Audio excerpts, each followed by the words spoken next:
Hi there, I'm meteorologist Cam Tran with your WTAE school weather lesson for today. And today we're going to talk all about clouds.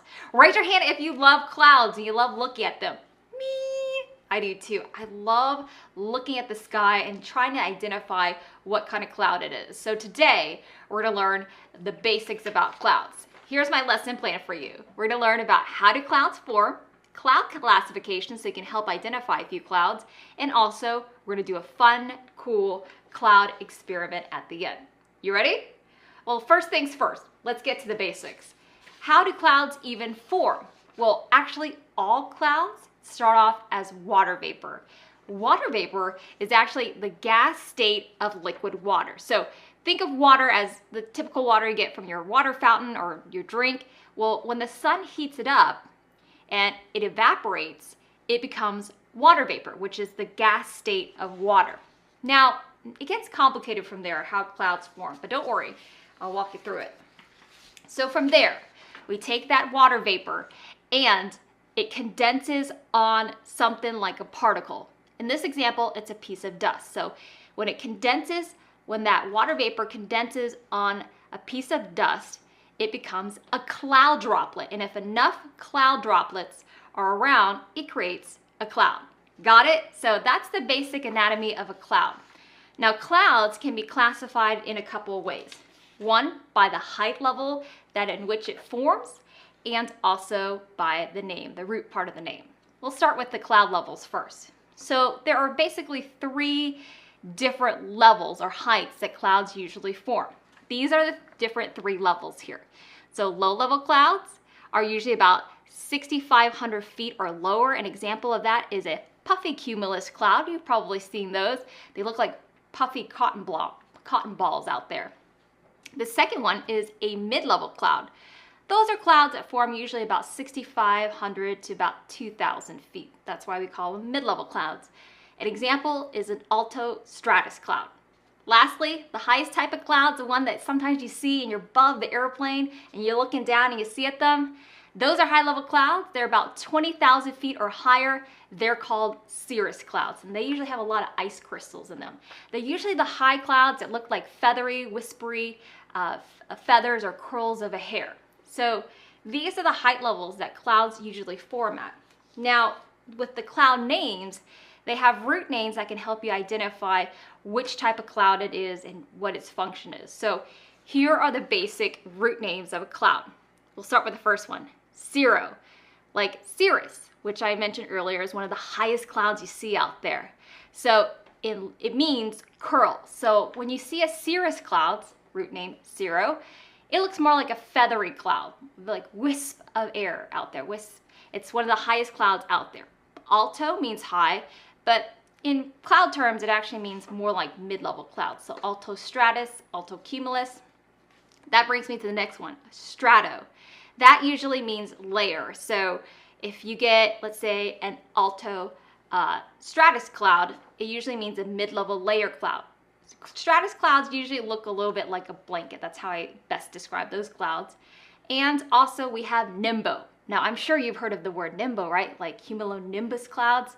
Well, I'll explain why these two go together. Cumulus means heap, nimbo means rain or precipitation. So that's why when you get cumulonimbus clouds, you do get rain and sometimes even thunderstorms. So you've learned the basics about how clouds form and how to identify them by their height and also their root name.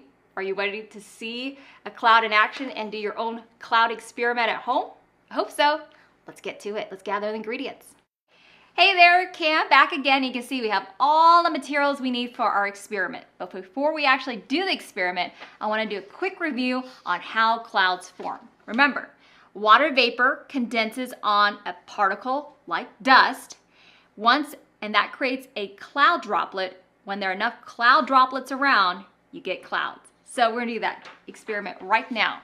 So first off, you're going to need a cup of boiling hot water. So that's why we recommend that you have adults around to help you with this. This is really hot.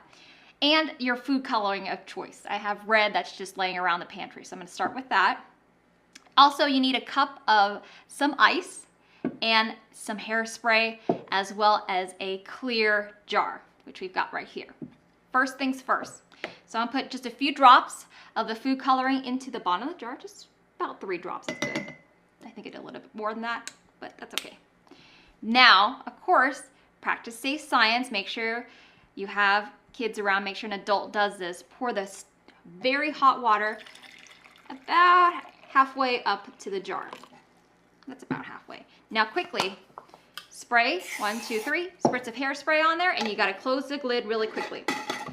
Now put the ice cube jars on top of the lid. Now you can see things are starting to fog up there in the jar. I'm gonna try to lift this up carefully here so you can see what's happening. So that hot water is now evaporating. You can see, look really closely, you can see clouds forming because hot water is evaporating, creating water vapor. That water vapor is condensing on the particle, which is the hairspray that I sprayed in there. And also, it's condensing because that hot air is running into this cold air above here, right where that lid of the jar is. So that's what's allowing that water vapor to condense onto the nuclei or the particle, which is the hairspray. So you can definitely see how things are really clouding up. In fact, it's so heavy, the clouds are so heavy, it's actually starting to rain a little bit. That you see that swirling in there? That's a little bit of rain that's happening within that jar. You want to see what happens when I open the jar? Let's let the clouds go. Let's see what happens. Okay, be careful because the jar is still hot. We'll release the clouds. Let's see what happens. Ooh, cool, yeah? See all that?